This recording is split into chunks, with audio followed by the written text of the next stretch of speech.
Cole sat alone in his office on Earth when the message arrived. The holographic display flickered to life, showing the symbol of the Galactic Concord. It was a circle made of 17 different colors, each one representing a species that ruled the stars. For 300 years, humanity had been trying to join this group. For 300 years, they had been told no. But today was different. Today, the Concord had finally agreed to talk. Read the message 3 times to make sure he understood it correctly. The alien words translated into English on his screen. The Galactic Concord was inviting humanity to send a representative to Concord Station. They would discuss the possibility of membership. It was the chance Earth had been waiting for since the first alien ship appeared in their sky. But was not a fool. He had spent 30 years as a diplomat. He had negotiated with corporations, governments, and criminal organizations. He knew when someone was offering a fair deal, and he knew when someone was trying to trick him. This message smelled like a trick. He called his assistant into the room. Lieutenant Sarah was young, but she was smart and loyal. She had been working with for 5 years, and she knew how his mind worked. "Read this," said, pointing at the display. Read the message carefully. Her face showed nothing, but could see her eyes moving faster as she understood what the words really meant. "They want us to come to their station," she said slowly. "On their terms, under their rules." "Keep reading." Scrolled down to the list of requirements. Her eyebrows rose higher with each line. No projectile weapons of any kind. No energy weapons except for Concord security officers. All delegates must pass through full body scanning. All personal items must be approved before entering the negotiation chamber. She looked up at. "They want us to come in naked and helpless." Nodded. The conquered species stopped fighting each other with their hands a long time ago. They use money, politics, and sometimes they send them to bomb planets from orbit. But they never touch each other. They never bleed. The idea of physical violence makes them very uncomfortable. So they want to make sure we cannot hurt anyone.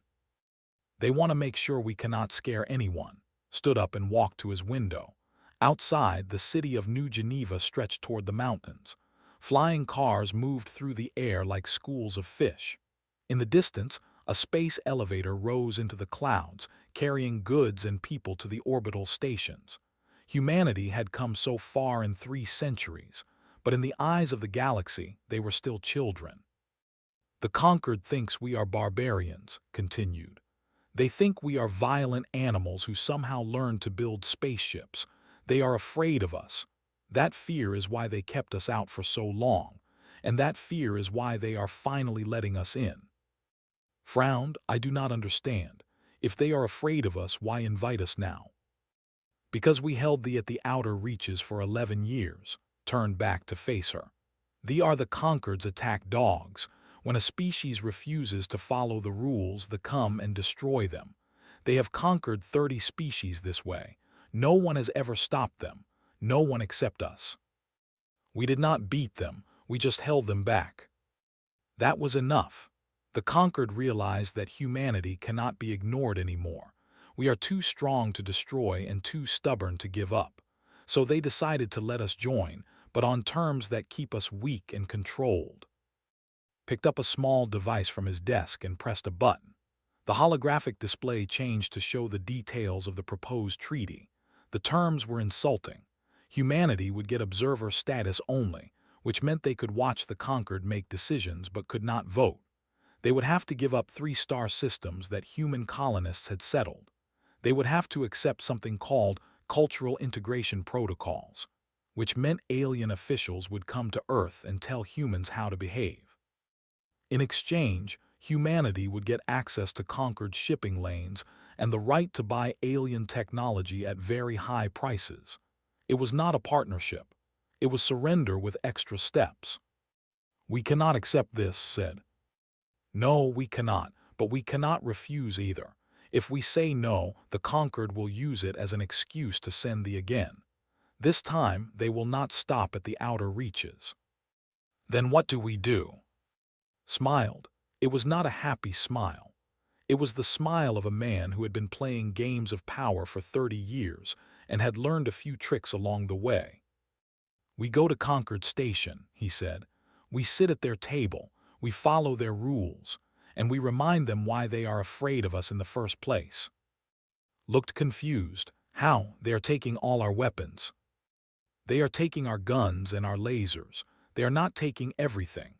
Walked to the corner of his office, where an old wooden cabinet stood against the wall. He pressed his hand against the lock and the doors swung open. Inside, hanging on hooks and resting on shelves, was a collection of blades. Knives of every shape and size from every culture in human history. Stared at the collection. Knives. The Treaty of First Contact allows delegates to carry items of cultural and historical significance. Knives have been part of human culture for 300,000 years. They are not projectiles. They are not energy weapons. They are tools. Picked up a blade with a curved edge and a leather-wrapped handle, and they are completely legal under Concord law. You want to bring knives to a diplomatic negotiation. I want to bring 47 knives to a diplomatic negotiation, one for each major human culture that helped build our civilization. Ran his finger along the flat of the blade. The conquered has forgotten what it means to face an enemy up close. They fight from a distance, with ships and money and politics.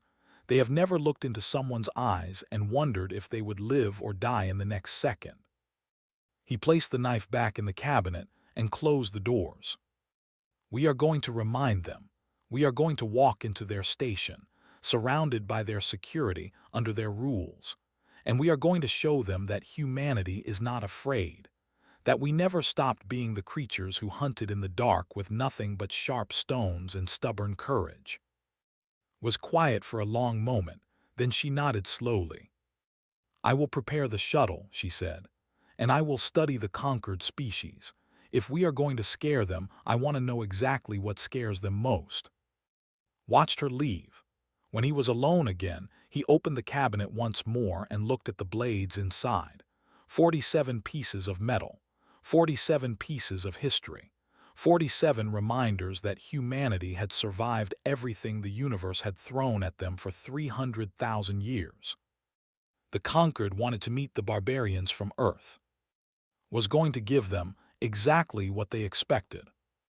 The journey to Concord Station took 3 weeks through hyperspace. Used every hour to prepare. He studied the alien species he would meet. He memorized their customs, their histories, and their weaknesses. He practiced with his knives until his hands knew them without thinking, and he planned for every situation he could imagine. Lieutenant watched him train in the cargo bay of their shuttle. He moved through forms that humans had practiced for thousands of years. The blade was an extension of his arm. His feet slid across the floor in patterns as old as civilization itself. For a man of 62 years, he moved like someone half his age. "Where did you learn to fight like that?" asked. Caught the knife he had thrown and slipped it back into its sheath. "My grandfather taught me when I was a boy. He said every diplomat should know how to defend himself. Words are the first weapon, he told me, but they should never be the only one." "Did you ever have to use those skills?" "Twice." Did not explain further, did not ask. When the shuttle dropped out of hyperspace, Concord Station filled there. It was enormous beyond imagination. A ring of metal and glass spinning slowly in the darkness, large enough to hold cities inside its curved walls. Lights glittered across its surface like stars brought down from the sky.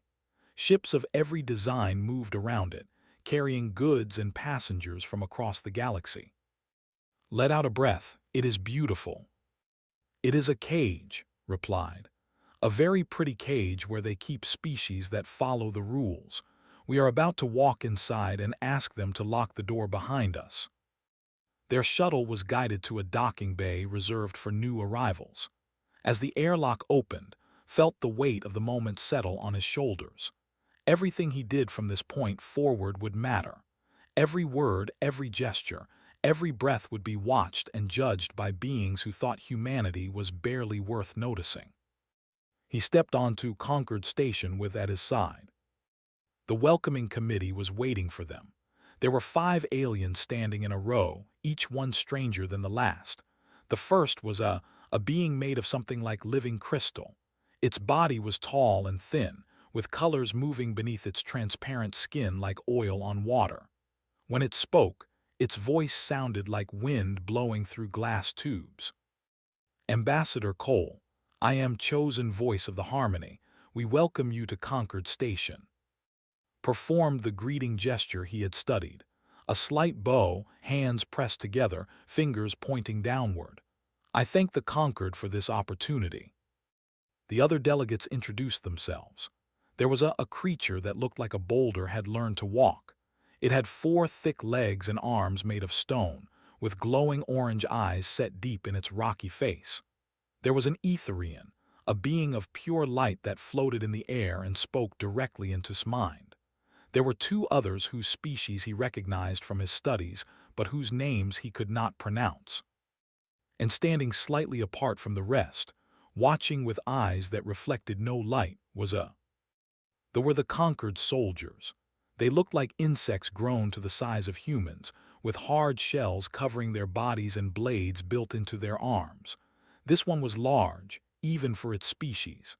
Its shell was black as space, and scars marked its surface in patterns that told of many battles. When it looked at, its mandibles clicked together in what might have been hunger.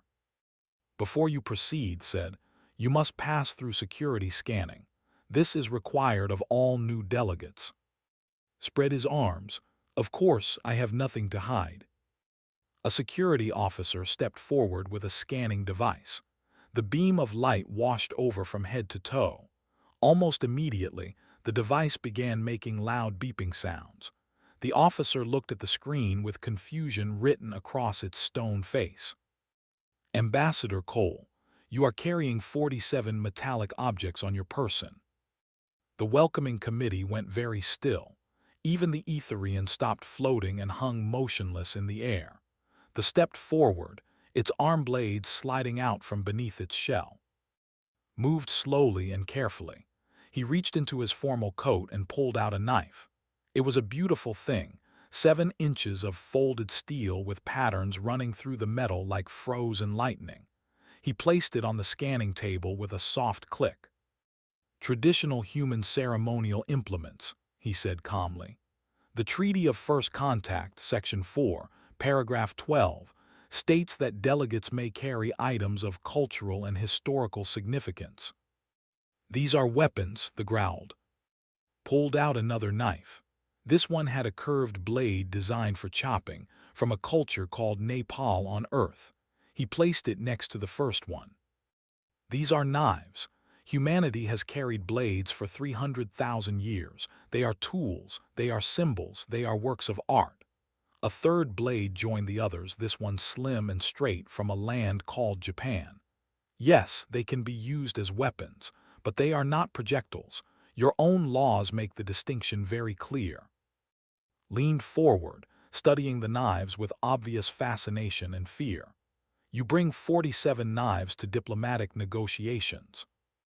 I bring 47 pieces of human heritage, one for each of the major cultures that contributed to our journey to the stars. Met the alien's gaze without looking away. Would you have me deny my species' history to make you more comfortable? The delegates looked at each other, could feel the tension in the air. They had not expected this. They had expected a soft human, eager to please, happy to follow every rule in exchange for acceptance. Instead, they had gotten something else entirely. They made a sound that might have been laughter. The human has teeth after all. I was beginning to think your species had lost them.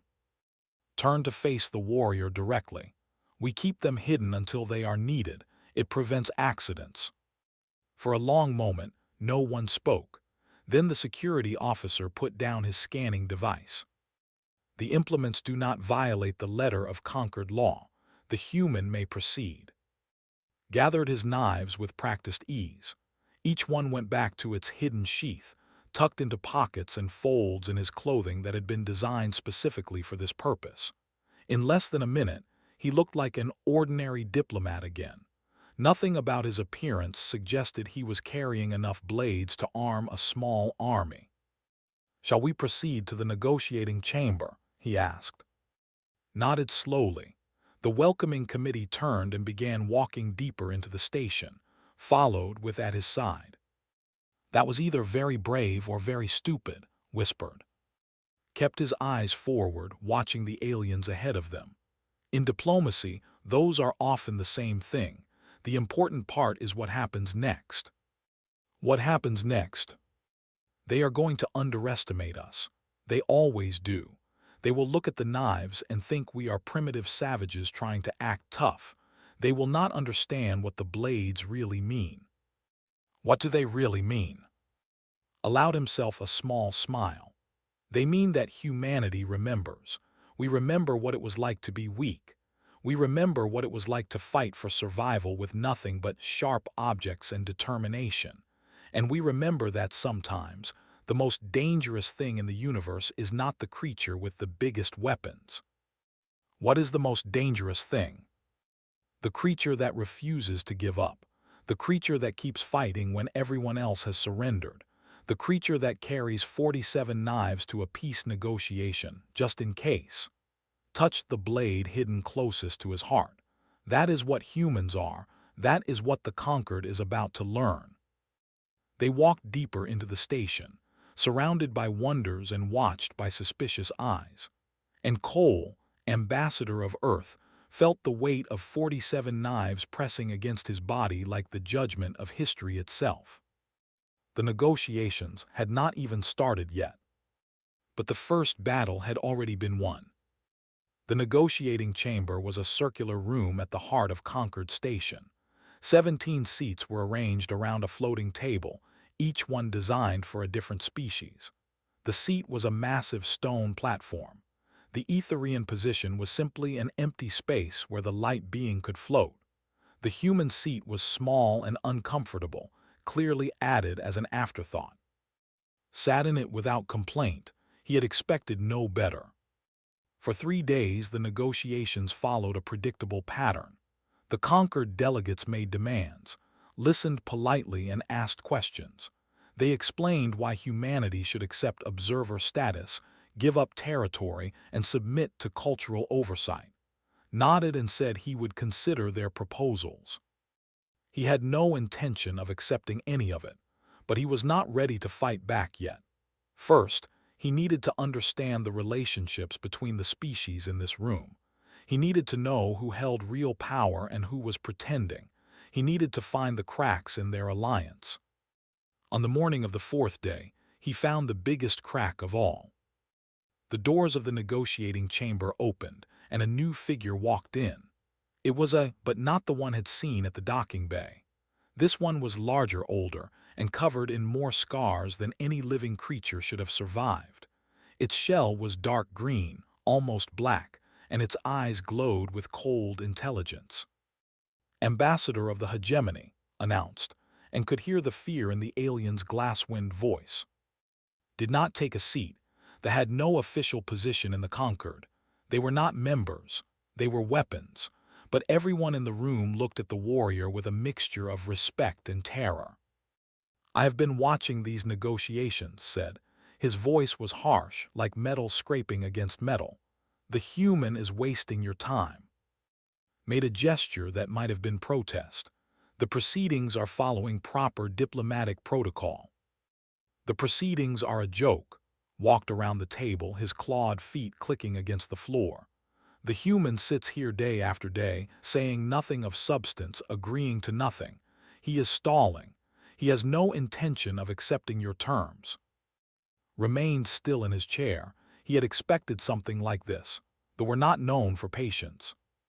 "I propose," continued, "that we stop pretending.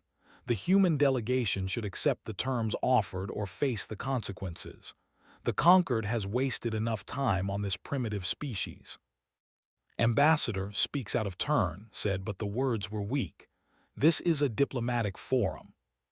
Diplomacy requires good faith." Turned his glowing eyes toward. "The human male carries weapons to a peace negotiation. His intentions are clear. He does not respect us. He does not fear us. He thinks his little knives make him dangerous. Stood up slowly. Every eye in the room turned to him. My intentions, he said quietly, are to secure fair terms for my species. Nothing more, nothing less. Fair terms are earned. Stepped closer and could smell something like burning copper coming from the warrior's body. Your species has proven nothing. You held our fleets for 11 years at the outer reaches. You think that makes you special. That was nothing. A delay. A minor inconvenience. We killed 17 of your warships. We lost more than that in training exercises. Loomed over now, close enough to touch. Your kind lacks the will for true conflict. You hide behind your machines, your tactics, your clever tricks. Face to face, you are nothing. Soft, weak, prey. The chamber was completely silent. Even the Etherian had stopped glowing. Looked up at the warrior. Was twice his size. His arms had blades built into them that could cut through steel. His shell could stop most weapons. Everything about him was designed for killing. And was not afraid. He reached into his coat and pulled out a single knife. It was not fancy. It had no decoration. It was just a simple blade with a sharp edge and a leather handle. He placed it on the table between himself and... Then let us settle the matter, he said. His mandibles clicked in surprise. What? You have challenged my species' worth. You have called us weak. You have called us prey. His voice was calm, but it carried through the silent chamber like a blade through flesh. I am invoking the right of answer. Single combat, here, now. If you win, humanity accepts your judgment. If I win, you withdraw your objection to our membership. For a moment, no one moved, then made a sound of alarm. This is highly irregular. The conquered does not recognize personal combat as a valid diplomatic tool. The conquered recognizes tradition, replied without looking away from. The right of answer was established in the Accords during the third founding. Any species may challenge another's judgment through combat. They themselves used it 6 times in the first century of the conquered's existence. Are you saying that law no longer applies? The delegate rumbled with something that sounded like approval. The human speaks correctly. The right of answer stands. His eyes glowed brighter. You would die for a point of pride, human. I would fight for my people's place in this galaxy. Slowly removed his diplomatic coat. Beneath it, the other delegates could see what he had been hiding all along. A harness covered his chest and back, and attached to it were 46 knives of every shape and size. Blades from every corner of human history, arranged in a pattern that spoke of long practice and deadly purpose. The room reacted with shock, even the shifted on his stone platform. 47 pieces of human heritage, said. One for each culture that taught us how to survive. Would you like to learn what they are for? Extended his arm blades. They were long and curved, designed by evolution for killing. I have fought 30 species. I have never lost. I will enjoy adding humanity to my collection. Then stop talking and fight. The conquered delegates scrambled back, clearing a space in the center of the chamber. Some of them looked eager to see what would happen. Others looked terrified. The Etherian had flickered completely out of sight, hiding somewhere beyond physical space.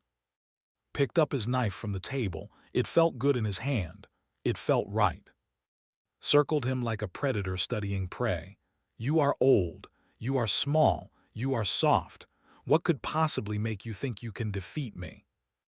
Watched the warrior's movements carefully.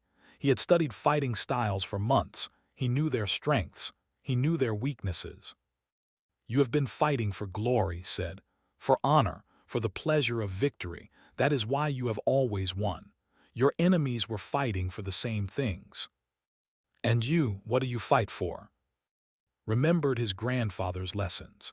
He remembered the stories of human history, full of blood and suffering and survival against impossible odds.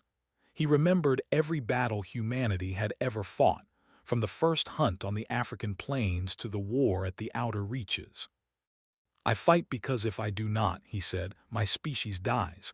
There is no glory in this for me, no honor, no pleasure. There is only the need to win no matter what it costs. He shifted his grip on the knife. That is the difference between us. You fight for pride. I fight to survive. And nothing in this universe is more dangerous than a creature fighting for its life. Charged with a roar that shook the walls of the chamber, his arm blades cut through the air like lightning. And Cole, ambassador of Earth, stepped forward to meet him. Was fast, faster than anything had ever faced. The warrior moved like a storm made of blades and fury, his arm weapons cutting through the air with enough force to slice through steel. Any normal person would have died in the first second of that attack, but was not trying to block the strike. That would have been suicide. Instead, he did something that surprised everyone in the chamber, including himself. He stepped forward, directly into the attack. The blade caught him across the shoulder, cutting through his formal shirt and drawing a line of bright red blood.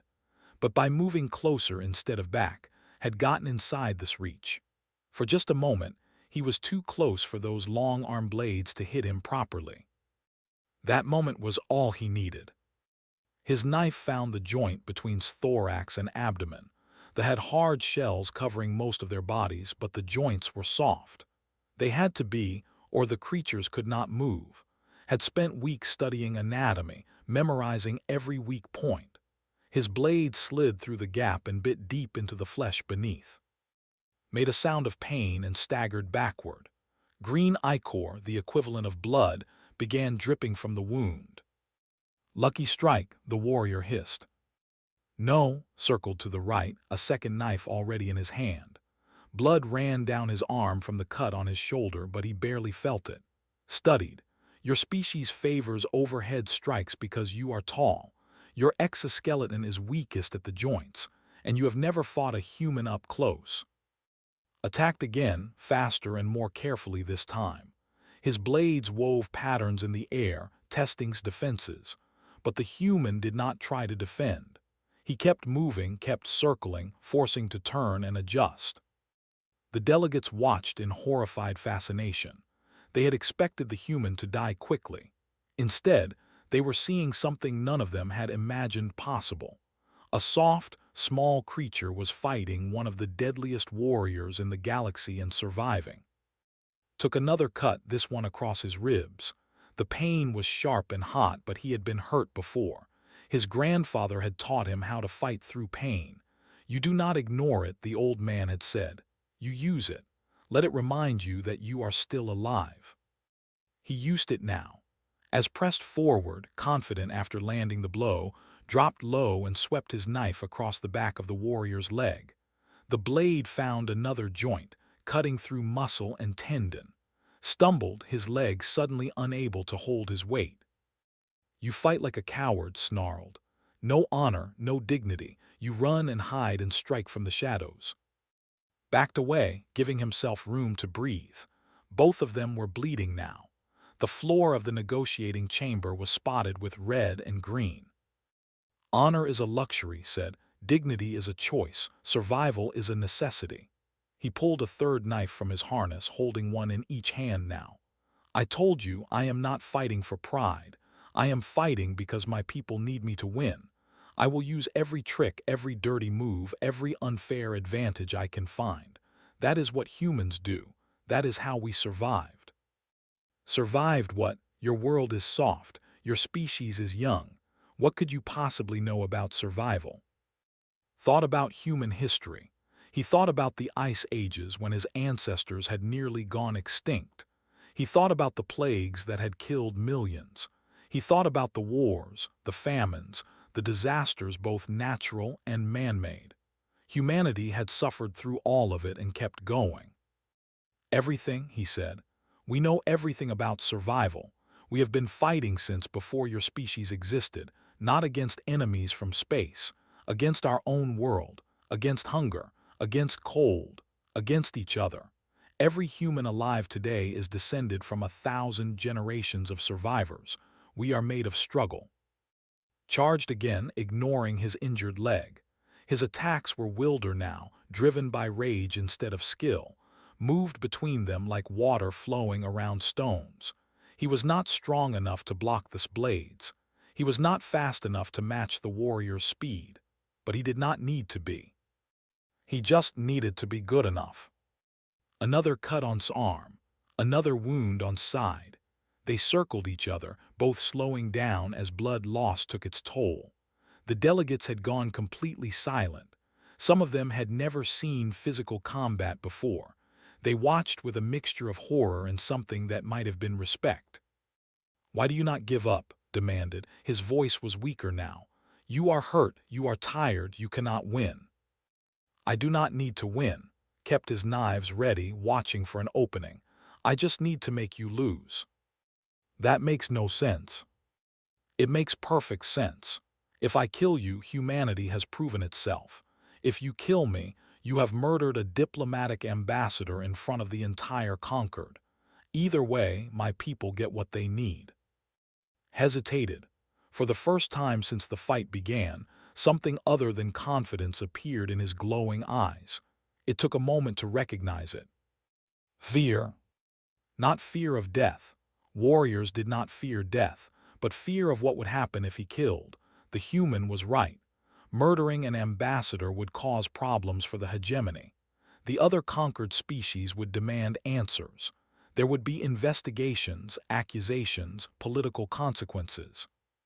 It was a trap. The whole fight had been a trap. "You planned this," said. "I planned for this possibility," lowered his knives slightly, showing that he was not about to attack. "I hoped it would not be necessary. I wanted to negotiate in good faith. But when you called my people weak, you left me no choice. So what now? We fight until one of us dies." "That is one option." Took a step closer and tensed, but the human did not attack. "The other option is that you yield." "Yield? A warrior does not yield." "A warrior also does not lose. You said so yourself. You have never been defeated." Gestured at the wounds covering both of them. "Look at us. Look at what we have done to each other in just a few minutes. Is this what you want to show the conquered? That a single human can stand against the mighty hegemony?" Was silent for a long moment. Ichor dripped from his wounds onto the floor. His injured leg trembled with the effort of holding him up. "If I yield," he said slowly, "you will tell everyone that you defeated me." "No, I will tell everyone that we fought with honor and reached an understanding." Put away one of his knives, showing trust. "I do not want to humiliate you. I do not want to make an enemy of the hegemony. I just want my people to have a fair chance." "Why should I believe you?" Thought about the question carefully. Then he did something that made Lieutenant, watching from the edge of the chamber, nearly scream with fear. He turned his back on. The warrior could have killed him easily. One strike, and the fight would be over. Every instinct demanded that he take the opportunity. But he did not move. "Because I am trusting you," said over his shoulder. "Right now, right here, I am putting my life in your hands. A human life given freely to a warrior. How many times has that happened in history?" The chamber was so quiet that could hear his own heartbeat. Then made a sound that had never heard before. A low, rumbling noise that seemed to come from deep inside his chest. He was laughing. "You are insane," said. "Your entire species is insane." "Yes," turned back to face him. "We are. That is why we are still alive." Looked at for a long time. Then slowly he lowered his arm blades. "I yield," he said. The words seemed to cost him something, but he said them clearly. "The human has proven his courage. The hegemony withdraws its objection to human membership in the conquered." Bowed his head respectfully. "The hegemony's wisdom is appreciated." They stood there for a moment, two wounded warriors surrounded by beings who had never understood what it meant to fight for survival. Then turned and walked out of the chamber without another word. Watched him go. Then his legs gave out and he collapsed to the floor. Was beside him instantly. "Medical team, we need medical assistance." As the world began to fade around the edges, found himself smiling. The blood price had been paid. and humanity had taken its first real step toward the stars. Woke up in a medical bay that did not look like anything on Earth. The walls were made of something that glowed softly with its own light. Strange machines floated in the air around him, making quiet humming sounds. His body was covered in bandages and patches that tingled against his skin. Lieutenant was sitting beside his bed, reading from a. She looked tired but relieved. "How long was I unconscious?" asked. His voice was rough. 2 days. The conquered medical technology is impressive. They repaired most of the damage, but your body needed time to recover. Sat down and looked at him. "You almost died, Ambassador." Almost only counts in explosives and diseases. Tried to sit up, winced, and decided to stay lying down for a moment longer. "What happened after I passed out?" Smiled, and there was real happiness in her expression. Everything changed. She told him the story. After collapsed, the conquered delegates had spent hours arguing about what to do. Some of them wanted to cancel the negotiations entirely. Others wanted to throw humanity out of the station. But the representative had reminded them all of the law. Had invoked the right of answer. Had yielded. According to the ancient traditions that the conquered was built upon, that meant the matter was settled. Humanity had proven its worth through combat, and no one could argue otherwise. The voting had happened the next day. Full membership in the Galactic Conquered, with all rights and privileges. 17 species had watched a human fight a warrior to a standstill, and they had decided that maybe these soft creatures from Earth were not as weak as they appeared. "The Etherian Unity has requested a formal cultural exchange," said, reading from her. "They want to understand human martial traditions. They have never seen anything like what you did." "They have never seen desperation," replied. "That is what human martial arts really are. Thousands of years of techniques developed by people who needed to survive against stronger enemies. The collective has proposed joint military exercises. They seem impressed by your fighting style. Tell them I am honored, and tell them we have much to learn from each other. The High Council wants you to address their assembly when you have recovered." Considered that. They were the closest thing the conquered had to leaders. They had helped found the Alliance and still guided its major decisions. An invitation to speak to their council was a significant honor. "Accept," he said, "but tell them I will need at least a week to prepare properly." Nodded and made notes on her. Then she paused and looked at him with a strange expression. "Ambassador, can I ask you something personal?" "Of course." "Were you actually prepared to kill?" Was quiet for a moment. He thought about the fight, about the choices he had made and the risks he had taken. He thought about the knives he had carried and the skills his grandfather had taught him. "Every blade I brought had a purpose," he said finally. "A plan. I knew exactly where I would put each one if I needed to. Have 17 major weak points. I only needed to reach 3 of them to cause fatal damage. But you did not. You let him yield instead. Because killing him was never the goal." Slowly pushed himself up into a sitting position. The medical machines around him adjusted automatically, supporting his weight. The goal was to change the equation, to make the conquered see humanity differently. "And you accomplished that." "We accomplished more than that." Looked at his hands. They were covered in healing gel, but he could still feel the ghost of knife handles in his grip. "We showed them something they had forgotten. Violence is not just destruction. It is also communication.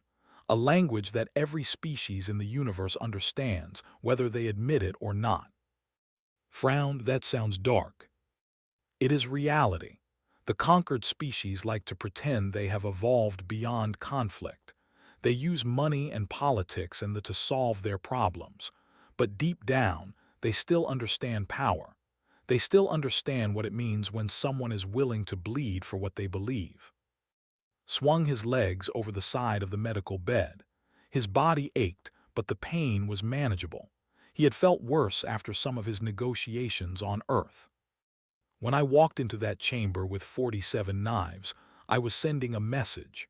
When I challenged, I was sending another message. And when I turned my back on him and trusted him not to kill me, I sent the most important message of all. What message was that? That humanity is not afraid, that we will fight if we must, but we prefer peace, that we are dangerous but not mindless, that we can be trusted. Stood up carefully. The floor was warm beneath his bare feet. The conquered wanted to know what kind of species we are. Now they know. Helped him walk to the window. Outside, Concord Station continued its eternal rotation around its axis. Ships moved through the darkness, carrying goods and passengers to 1,000 different destinations.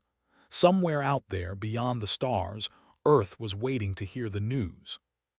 "What happens now?" asked. Watched the lights of the station flicker and dance.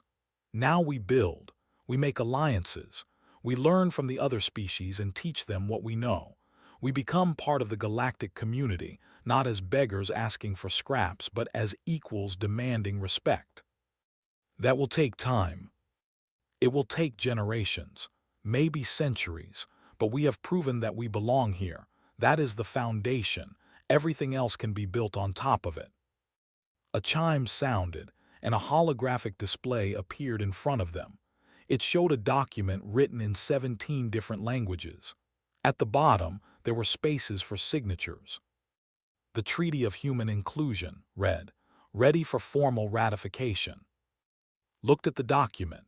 It contained everything humanity had wanted: full membership, voting rights, trade protections, recognition of human territory, protection under conquered law. 3 additional colony worlds had been added as compensation for demonstrated cultural significance and diplomatic resolve. They had won, not just the fight with, but the larger battle for humanity's place in the galaxy. Pressed his hand against the display, adding his signature to the treaty. The document glowed briefly, then disappeared. It was done. "Send word to Earth," he said. "Tell them we are coming home, and tell them to prepare. The galaxy is about to get a lot more crowded." Smiled and began typing on her. As she worked, walked back to his bed and picked up something from the table beside it. It was the knife, the plain, simple blade he had placed on the table before the fight. The conquered medical team had cleaned it and returned it with his other belongings. He turned it over in his hands, feeling its weight. Ambassador looked up from her work. "Is something wrong?" "No," slipped the knife into the sheath he had kept beside his bed. "I was just thinking about my grandfather. He would have enjoyed today." What would he have said? Remembered the old man's face, weathered by time and experience. He remembered the lessons in the garden behind their house, learning forms and techniques that seemed useless in an age of laser weapons and space travel. He remembered asking why anyone would need to know how to fight with a knife when guns existed. The answer had stayed with him his entire life. He would have said that weapons change, but people do not. He would have said that the most important fight is always the one you carry with you, in your mind and in your heart. And he would have said, paused, smiling slightly. He would have said that if you bring 47 knives to a negotiation, you had better know how to use them. Laughed. It was a good sound after everything they had been through. "Will you keep carrying them, the knives?" Touched the blade at his hip. He thought about all the negotiations still to come, all the challenges humanity would face as they learned to live among the stars, all the times when someone would look at humans and see weakness instead of wisdom. "Every meeting," he said, "every handshake, every ceremony. The moment they forget what we are capable of is the moment they will try to take advantage of us again." He walked back to the window and looked out at the infinite darkness between the stars. "We are humanity, Lieutenant. We climbed out of caves and reached for the heavens. We survived ice ages and plagues and our own worst impulses. We are stubborn and creative and absolutely unwilling to accept that anything is impossible." The lights of Concord Station reflected in his eyes. The galaxy has no idea what it has invited into its midst, but they will learn. Over time, they will learn. Behind him, finished her message to Earth and stood up to join him at the window. Together, they watched the ships come and go, carrying the business of 17 species through the endless night. Now there were 18, and humanity was just getting started.